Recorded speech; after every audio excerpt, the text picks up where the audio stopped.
Hello, and welcome to Hedgehog Storytime, where I read my weird original fiction. The following story is part of the Vadanya project, linked to the playlist in the description below. Yes, you have to read them all. No, that is not a request. Like I'm so fond of saying, this is the part of every Hedgehog story where shit hits the fan. These last 3 chapters are going to be a ride, and I am so excited to share them with you. So I guess without further ado, here is chapter 17. Mogilы. This time, Natalia brings a gun. Nothing can go wrong today. She will make absolute sure of it. The weak light slipping between the gaps in the curtains comforts her. It's a silly thought, that she's safe in the light, but she keeps that feeling in her chest. This time she doesn't hesitate. The creature on the cot shields his face from the sudden brightness as Natalia wrenches open the door. Nothing will go wrong. Nothing can stop her. She takes purposeful, broad strides across the small room, each tap of her boots pushing her fear further and further down. Jack can only mumble nonsense against the light he has not properly seen for 2 years, and blinks blearily at Natalia's silhouette. "It's time, Jack," is all she says, grabbing at the cuffs that chain him to the bed with clumsy fingers. For once, the Volk is silent. It is only Jack that stares at her with an indescribable expression. He doesn't fight her as she wrenches the chain from his leg, but when she reaches for his arm, he doesn't stand. Instead, an odd smile breaks out across his face, and without warning, the room is filled with the echoing cacophony of maddening laughter.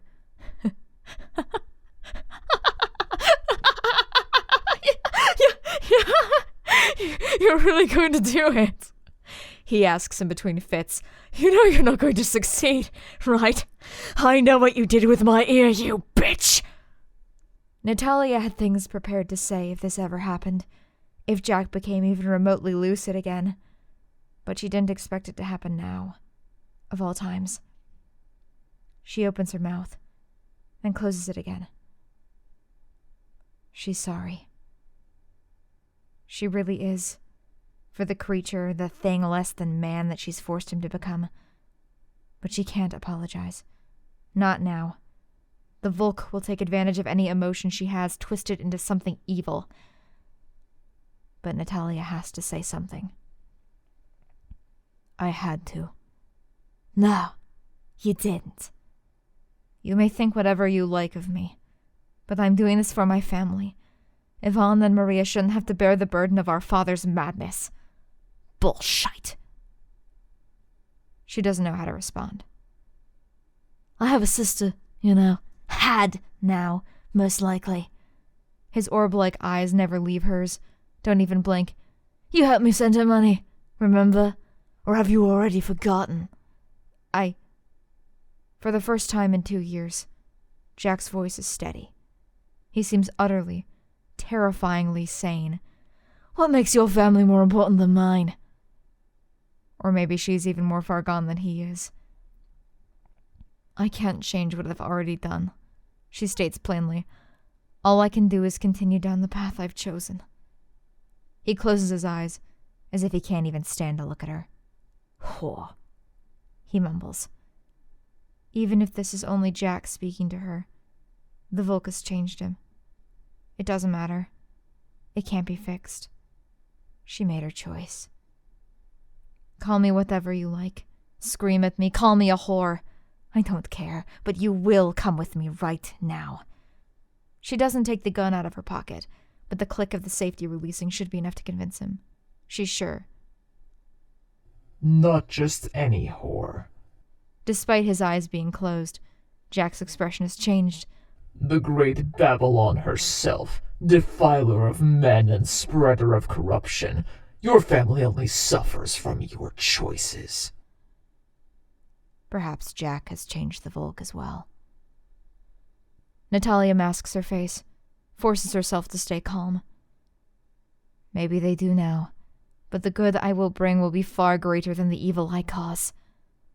We will see, is all the Volk says, leaving Jack dazed and confused. Natalia is no longer thinking at all. She grabs his arm again and forces him to his feet. He doesn't resist, simply holds a hand up to his face to shield it from the weak light that is almost certainly like a spotlight to him. In that light, he appears less terrifying, scraggly, cut up, in desperate need of a bath, but also small, fragile. Perhaps he can yet be saved. There's one more stop she has to make before she reaches her destination. In any sane world, she would have grabbed the brat before the potentially murderous psychopath, but Natalia would rather spend more time with him. Besides, she can use him. Katya's room is in a little forgotten corner of the manor, which is how both the sisters prefer it. Luckily, she doesn't have to go all the way in, as just as she's about to turn the corner, the demon herself scurries around it from the other side and directly into her. At first, Natalia is simply surprised, but her eyes narrow as she sees the small trunk the girl is dragging behind her. "What are you doing, Katyusha?" She grabs onto the child's shoulder. I... Her voice is almost lost, but Katya rallies and raises her gaze to meet Natalia. "I'm leaving this house," she states boldly. "I'm not going to help you anymore." Though she is briefly stunned by the sheer audacity of the girl, Natalia quickly recovers and starts laughing. "And just where do you think you are going to go?" "I'll go to St. Petersburg and go to a real school, like Mr. Borisov." Utterly ridiculous. How would she even get there? On foot? But Natalia doesn't have time to correct her delusions, as she's not going anywhere. "But why would you go all the way to St. Petersburg when you have a perfectly good tutor right here?" She pushes Jack forward, out from behind her back, where he's been skulking. It takes Katya a few seconds to recognize him. His appearance has changed quite a bit, after all. His hair is long and tangled, his face dirty with dried blood. But once she does, Katya takes a single step backwards. Is all she can get out. "Don't stutter," Natalia instructs. "I'm sure Monsieur Steele is disappointed that he didn't teach you better than that." "You didn't kill him," she gasps out. "But I thought all the others."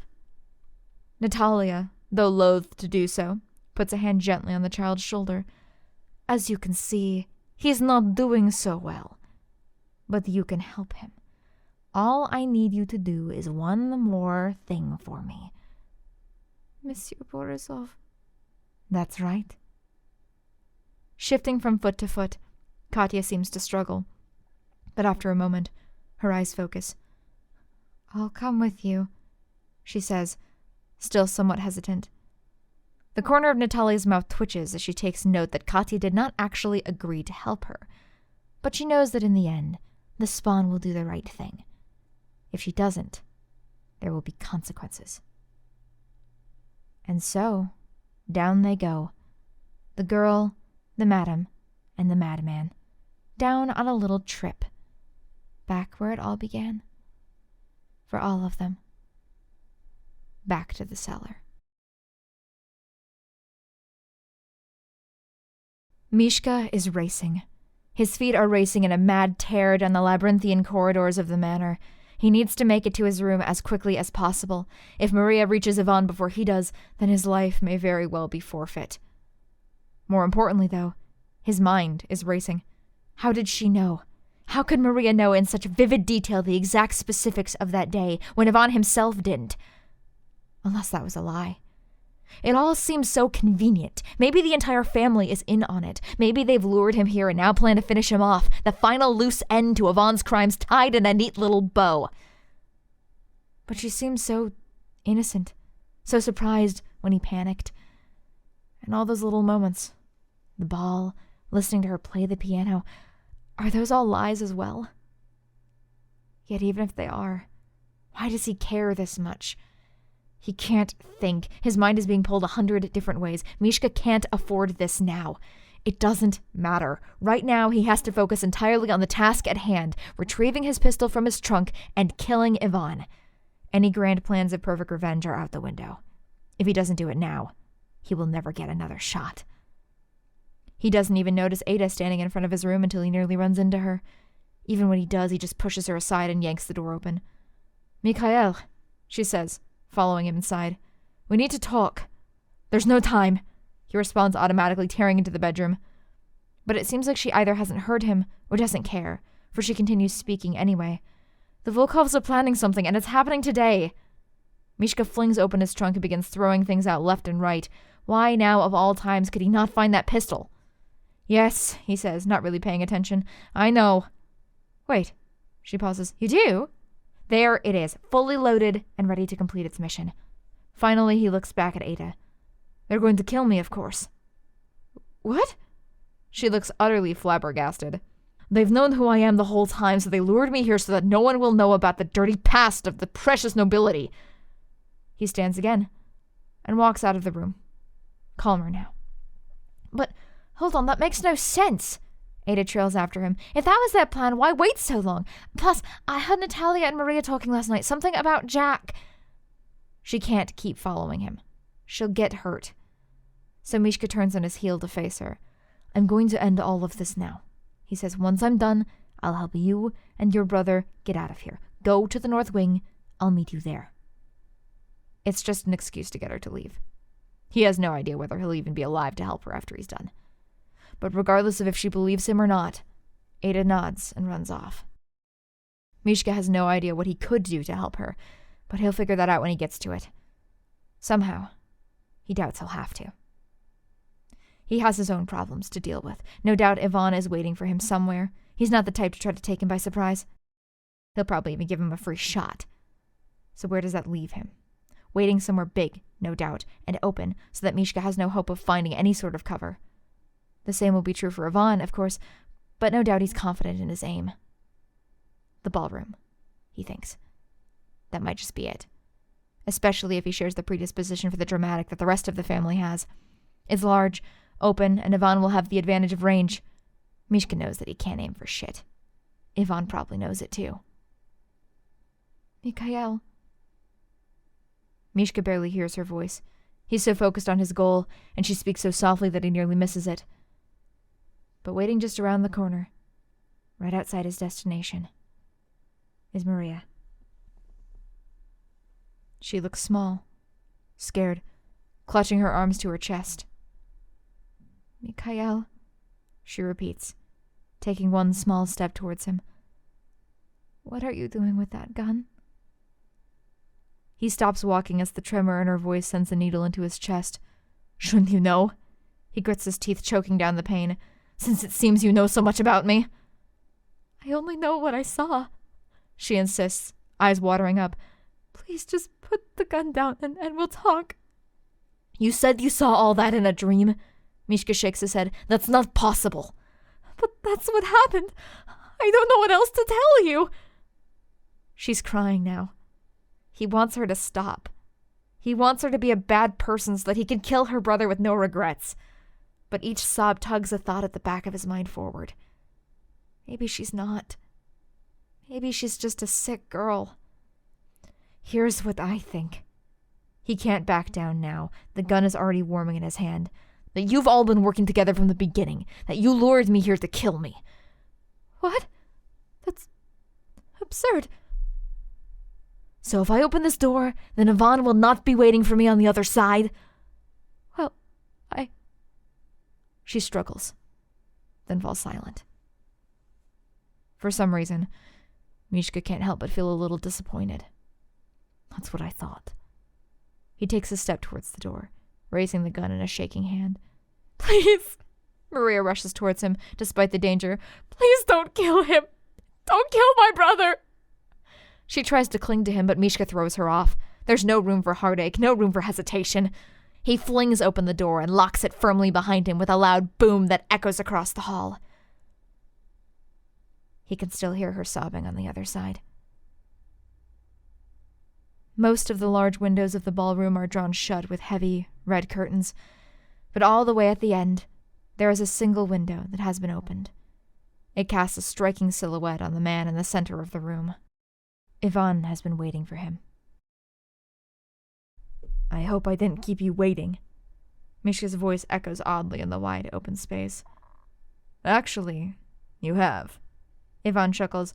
I've been here most of the morning, but I am quite surprised. How did you know I was here? Kapov shouldn't be telling you I'm waiting for another 20 minutes. Mishka glances briefly back at the door, which Maria continues to weakly pound at. So she hadn't cornered him on purpose? It's a long story, is all he says in response. I see you came prepared. Ivan raises his own gun, and the sunlight flashes off its polished barrel. Are you going to shoot me? Mishka feels his face growing hot with anger at just how bemused he sounds. Yes. As he grips the gun tighter, so tight that his knuckles turn white, Mishka takes a few steps forward. Ivan looks back at him lazily, not even bothering to aim. The way he looks, one would think that Mishka had just challenged him to a friendly game of cards or chess. You know, he says conversationally, I thought you seemed familiar. From the very first day you arrived. I thought maybe he was a soldier as well, since you pinned me so quickly. But that didn't seem right. You are far too young. Mishka's chest feels like it's going to explode. He wants to move, wants to fire his pistol right between Ivan's cold, blue eyes. But for some reason, he can't will himself to move. I just couldn't figure it out. Ivan taps the barrel of the gun on his temple. But now, he pauses and straightens suddenly. Now I see that look in your eyes. And I remember. You've changed quite a bit in 3 years. Or maybe it's just the whole world that has. I guess I didn't recognize you without all that blood on your face. Then tell me. Mishka finally unsticks his tongue. What exactly do you remember? He wants to hear him say it, to admit with his own words what he did to Vasily. But Ivan just shrugs. Not much, I'm sorry to admit. It was snowing, I remember that. And the gunshots sounded louder without the added artillery. I was supposed to be discharged already, so I suppose I just blocked it all out. But I remember you. Not much more than a child, sitting beside a corpse. Don't talk like you have nothing to do with it. You're the one who killed him. Mishka spits. An innocent boy! Why? He demands, his emotions running away with him. Why did you do it? I wish I could tell you. Ivan's face falls an inch. But there isn't a reason, really. The Tsar told us to shoot, so I shot. Someone drew a gun on me. Soldier or not, it didn't matter. If I didn't shoot him, he was going to shoot me. I was far too gone to even think about it. He wasn't going to shoot you! Mishka shouts. He only had it to protect us from people like you! Do you think that mattered to me? Ivan is not angry. Not yet. But a cold malice has crept into his voice that once again freezes Mishka where he stands. You only saw that one awful day. You had not been in the fields of Manchuria hearing the moans of your comrades dying around you every minute for days on end for 3 years. There, they hand you a gun, and if you don't pull that trigger, then you'll be the one full of holes. Ivan looks down at the pistol in his hands, as if wondering how it got there. And so you do. He grips it tightly, and gestures wildly around the room. Bang, bang, bang. And that is all there is. No human lives. No remorse. Just you and the gun. Mishka becomes acutely aware of the hunk of metal in his own hands. It's become warm, almost slippery from the grip of his sweaty palms, and he realizes that he has no idea what Ivan is talking about. This thing, this life-taker, feels so other, so alien to him. Mishka holds it gingerly, like it might just suddenly go off if he jostles it at all. Ivan examines the expression on Mishka's face, and smiles sadly. Maybe that makes me weak. Maybe just lying down and dying right there would have been more noble, though I suppose all the men I killed would have probably been killed by someone else anyway. Mishka shudders at Ivan's cold, indifferent chuckle. Then he pauses briefly, looking up towards the ceiling. Perhaps I am still just as weak. He seems to come to some sort of decision, because when his gaze falls back down to Mishka, his eyes are filled with something like steel or ice. Something that Mishka hasn't seen in 3 years. He points the gun directly at Mishka's chest. I could shoot you. Right now. It would be easy. All I have to do is go back to that place. To blood-soaked Manchuria. I never left. Really. I'm still there. Deep down. Just waiting for the next target to enter my sights. Mishka doesn't know what to do. Ivan is pointing a gun at him. Snow is falling. There's a hole in his blood-stained glove. Ivan is pointing a gun at him. Go on, Ivan whispers, and Mishka realizes what's happening. Hold that gun in your hands. Feel the metal burn. He's going to give him a single chance. And shoot me. Before I shoot you. He can't believe his luck. After all the planning, all the preparation, and Ivan is just going to let him do it. Adjusting his grip, Mishka aims, readies himself, and stops. What are you waiting for? Ivan barks. On the other side of the door, Maria is still crying. He cried just like that, after he'd stumbled into that little room that he and Vasily had shared, alone and covered in blood. It was a cry that only a person in the utmost despair can produce. Visceral, guttural, straight from the soul with no care for oneself or the people around them. Go on! Do it! The gun shakes violently in Mishka's hands. He can't have doubts now.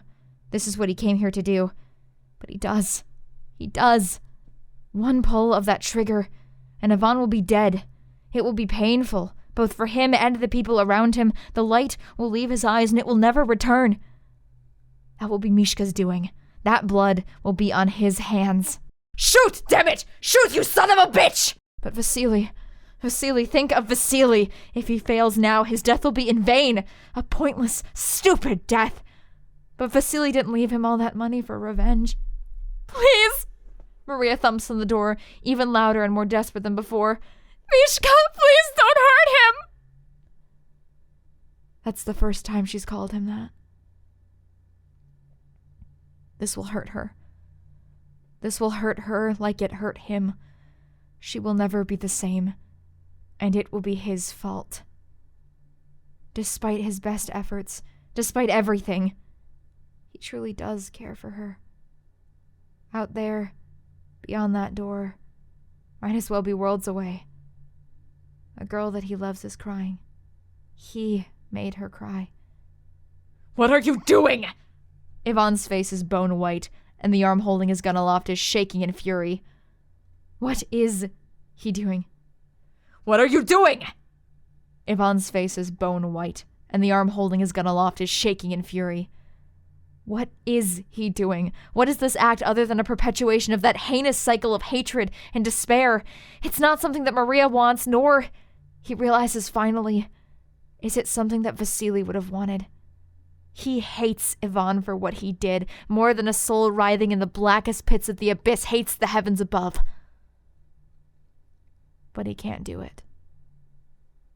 His gun clatters to the ground, and as his knees give out, he follows it. There is silence in the ballroom for a long time as the two men stare at each other. Ivan doesn't look surprised or even confused, just sad. I see. His words, whispered as they are, seem to fill the entire room. I guess I was the weak one after all. Mishka closes his eyes, knowing that any second Ivan's gun will fire, and that will be that. But it doesn't come. Instead, when he finally opens them, Ivan is standing over him. No gun in sight. His eyes have lost that steel. He doesn't look like a soldier anymore, like a killer. He just looks empty. Like in proving himself correct, he's lost something. But he doesn't say anything. Not for a good long while. Finally, he takes a deep breath, shaking his head. I wish we had more time, he says. If I could, I would offer you a drink. Maybe we could discuss what happened back then. You know, like civilized people. But alas, I have a promise to keep. We can't keep Natalia waiting. Mishka blinks. What are you... Oh. That's where his gun went. It's now firmly pressed against Mishka's chest. Stand up.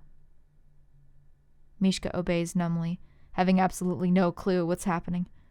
Yvonne pushes him towards the door, and he complies. Kneeling just on the opposite side, Maria looks absolutely flabbergasted to see both men emerging alive. She stands, only to gasp when she sees the gun now pointed at Mishka's back. Yvonne, she says, please, isn't there something we can... Not now, he interrupts her. Right now, children, I truly apologize for this, but we are, all of us, going to take a nice little trip down to the cellar.